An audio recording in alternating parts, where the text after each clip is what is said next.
Praise lord, హల్లెలూయా. దేవి నామానికి స్తోత్రాలు. మీ అందరికీ నా వందనాలు తెలియజేస్తున్నాను. ఈ దినం కొరకు దేవుడు సిద్ధపరిచినటువంటి మాటలు. ప్రియ సహోదరి సహోదరుడా, అనేక సార్లు మన జీవితాల్లో మనం ఎరిగినటువంటి ప్రాంతాలకి, మనం ఎరిగినటువంటి ప్రదేశాలకి వెళ్ళాలంటే మనం అందరం కూడాను ఆధారపడేది నేటి ఆధునిక ప్రపంచంలో గూగుల్ మ్యాప్స్. ఆ గూగుల్ మ్యాప్ మీద మనం ఆధారపడినప్పుడు ఖచ్చితమైనటువంటి డైరెక్షన్లో మనం ప్రయాణించాల్సినటువంటి మార్గం ఎంత దూరంలో ఉన్నది, ఏ వేలో నుండి మనం వెళుతున్నాము అనేటువంటి విషయాలని అది తెలియజేస్తుంది. చాలాసార్లు ఆ యొక్క గూగుల్ రూట్ మ్యాప్ పెట్టుకోవడం ద్వారా మనం ఆ యొక్క గమ్యస్థానాలను చేరుతాం. కానీ అనేక సార్లు మనం చూసినప్పుడు వార్తాపత్రికల్లో కానీ లేదా యూట్యూబ్ ఛానల్స్లో, న్యూస్ ఛానల్స్లో మరి ఆ యొక్క గూగుల్ రూట్ మ్యాప్ ద్వారా వెళ్ళినటువంటి అనేకులు వారు ఎరిగినటువంటి ఆ యొక్క గుంటలో పడిపోవడము లేదా నదిలో పడిపోవడము, వారి ప్రాణాలు కూడా కోల్పోయినటువంటి పరిస్థితులను అయితే కనుక మనం చూస్తున్నాం. అయినప్పటికీ కూడాను మనం ఆధారపడేది దేని మీద అని అంటే కనుక ఈ యొక్క గూగుల్ రూట్ మ్యాప్ మీద మనం ఆధారపడుతూ ఉంటాం.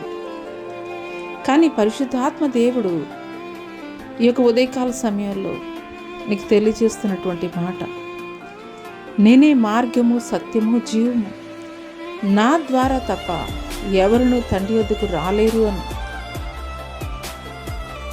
అవును నేస్తమా, నీ జీవితము ఎటు వెళ్ళాలో గమ్యం ఎరిగినటువంటి పరిస్థితుల్లో అనేక సార్లు మనం ఆధారపడేది ఆయన సృష్టించినటువంటి మనుషుల మీద ఆధారపడతాము, ఆయన సృష్టిలో ఉన్నటువంటి జ్ఞానం మీద ఆధారపడతాం. కానీ సృష్టికి ఆధారము, జ్ఞానమునకు మూలమై ఉన్నటువంటి దేవుని మీద మాత్రం మనం ఆధారపడము.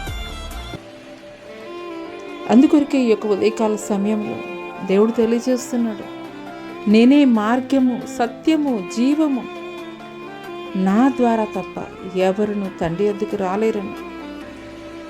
ఈ లోకంలో వేటికైనా కానీ షార్ట్ కట్ వేసి ఉంటాయేమో, తొందరగా వెళ్ళడానికి మార్గాలు ఏమైనా ఉంటాయేమో, కానీ లేదా మన జీవితంలో మన పనులు జరిగించే నిమిత్తం కొంత డబ్బు పెట్టడం ద్వారా కార్యాలు జరిగించవచ్చేమో, కానీ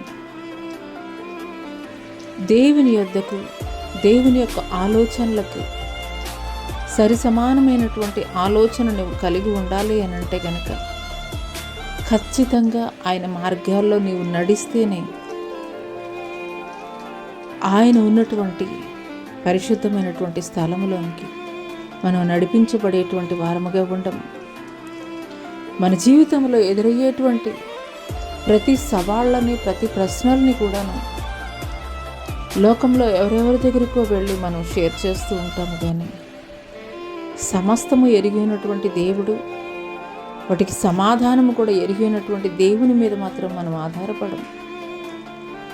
ఒకానొక సందర్భంలో పరిశుద్ధ గ్రంథంలో నాయీను అనేటువంటి విధవరాలి కుమారుడు మరణించినటువంటి పరిస్థితుల్లో అతని యొక్క కుమారుడి యొక్క పాడె గవిని బయటకు వెళుతూ ఉన్నది. యేసుక్రీస్తు వారి యొక్క సమూహము గవిని లోపలికి వస్తున్నది. అప్పటి వరకు ఆమెని అనేక మంది ఓదార్చినటువంటి వారిగా ఉన్నారు. కానీ ఆమె దుఃఖం నుండి ఎవ్వరూ కూడా విడుదల ఇవ్వలేనటువంటి వారిగా ఉన్నారు. కానీ యేసుక్రీస్తు ప్రభులు వారు ఎప్పుడైతే ఆ యొక్క పాడెను ముట్టారో వెంటనే అతనిలోనికి జీవం వచ్చి నిలబడినటువంటి వాడిగా ఉన్నాడు.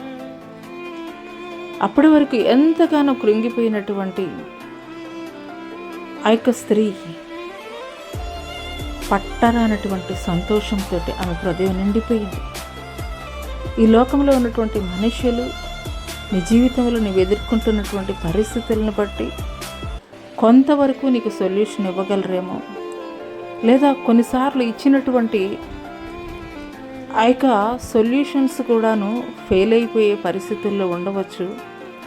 కానీ నువ్వెప్పుడైతే దేవుని మీద ఆధారపడతావో, అయ్యా నీవు మాత్రమే నాకు దిక్కు అని ఆయన పాదాల మీద పడి మోకరిస్తావు, అంగలారుస్తావు, నిశ్చయముగా ఆయన నిన్ను తిననైనటువంటి మార్గాల్లో నడిపిస్తాడు, క్షేమకరమైనటువంటి మార్గాల్లో నడిపిస్తాడు, జీవము కలిగినటువంటి మార్గాల్లో నడిపిస్తాడు.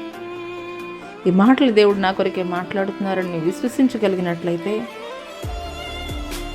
ఆయన సృష్టిలో ఉన్నటువంటివి, సృష్టింపబడినటువంటి వాటి మీద నీవు ఆధారపడటం కాదు, కానీ సృష్టికర్త అయినటువంటి దేవుని మీద నీవు ఆధారపడినప్పుడు నీ ప్రతి సమస్యకి కూడాను ఆయన యొద్ద జవాబు ఉంది.